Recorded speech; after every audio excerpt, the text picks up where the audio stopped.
Hello, my friends. Welcome back to Scripture Seekers Ministry. I'm your host, Mike Riley Jr., and I hope you are having a wonderful week. Last week, we discussed the concept of chains of inner silence in our podcast. And today, we're talking about chains of belonging. Let us now consider the important truth. When we are in Christ's presence, it is not our destiny to be alone. In a world that values individuality, the gospel message to us is to foster relationships and embrace new experiences. Typically, chains bring to mind ideas of restriction and a lack of freedom. But what if these chains actually represented our connection with one another? What if they stood for the ties that creates a sense of belonging rather than holding us back? The main point of discussion today is that we should not burden ourselves alone. Our story begins with the early church as described in Acts chapter 2. Imagine the scene. A multitude from various nations gathered in Jerusalem. As the Holy Spirit came upon them, they found themselves able to speak and understand many different languages. The Tower of Babel is resurrected in a way that makes me wonder, but what happens next is equally impressive. Acts 2:42 through 47 portrays the spirit of this developing community. They devoted themselves to the apostles' teachings, fellowship, breaking of bread, and prayer. All the believers were together and shared everything they had. They sold their belongings and property to help those in need. Every day they met in the temple courts and broke bread in their homes with joyful hearts, praising God and enjoying the favor of all the people. And the Lord added to their number daily those who were being saved. Amen.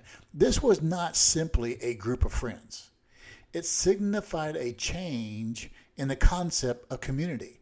They were engaging in shared experiences, linked together by their faith in Christ. They recognized that salvation through the gospel brought them into a new family, fostering a collective responsibility to support each other's challenges. When a member needed assistance, the community responded. This exemplifies their unity's strength, serving as an incredible testament to the world of their faithful connections. This idea did not end with the early church. Paul, a key figure in spreading the gospel, expanded on this idea in his correspondence with the congregations he founded. He uses the striking metaphor of the church as the body of Christ. In 1 Corinthians 12, he notes that just as a body is singular yet consists of many parts, all those parts together create one body. Similarly, it is with Christ. He adds that when one part experiences pain, every part feels it as well. Think about it.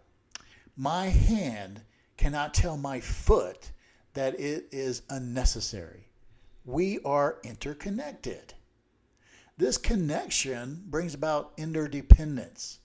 This concept captures the essence of spiritual unity. Paul spoke to the Corinthians about their disconnection, particularly in their gathering. He pointed out the Lord's Supper transcends an ordinary meal. It signifies a sacred moment of togetherness. To join in the meal without recognizing the unity of the body neglects its true significance. In his message to the Galatians, Paul clearly advises in Galatians 6:2, bear one another's burdens, and in this way you will fulfill the law of Christ. This directive is not simply a suggestion. It embodies the heart of what it means to follow Jesus. The law of Christ represents the principle of love, which is proactive rather than passive. It means entering into another's struggles, standing with them, and helping them to ease their burdens. Reflect on the challenges we face today, such as anxiety, loneliness, financial stress, or sorrow.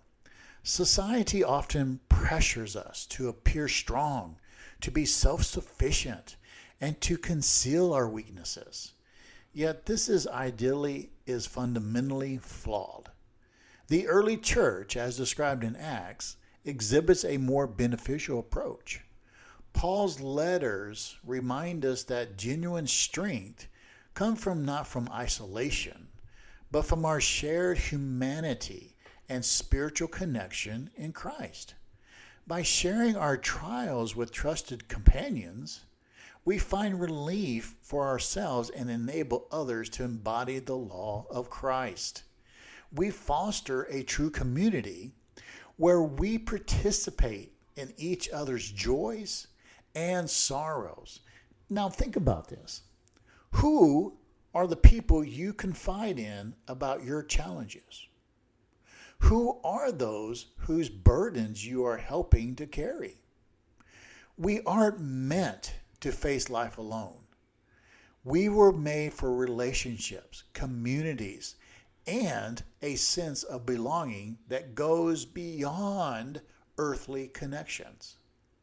Let us resolve today to embrace the community God has provided, to be open about our struggles, and to become individuals who support others in their challenges. Because in Christ, these burdens are not intended to weigh us down. Instead, they create a sense of belonging. They unite us not in confinement, but in a love that can withstand all trials. Amen. Let us pray. Heavenly Father, we are thankful for the reality that we do not have to shoulder our burdens alone.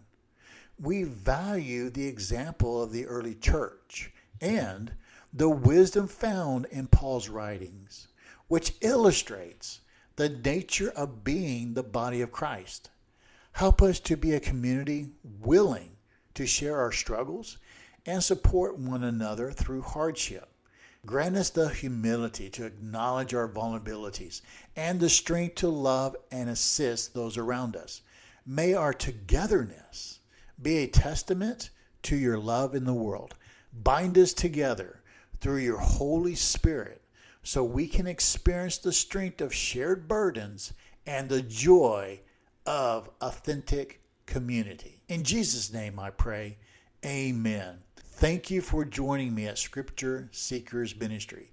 I look forward to next week as we continue this journey on contentment in chains, unlocking joy beyond your circumstances. And until then, God bless and take care, my friends.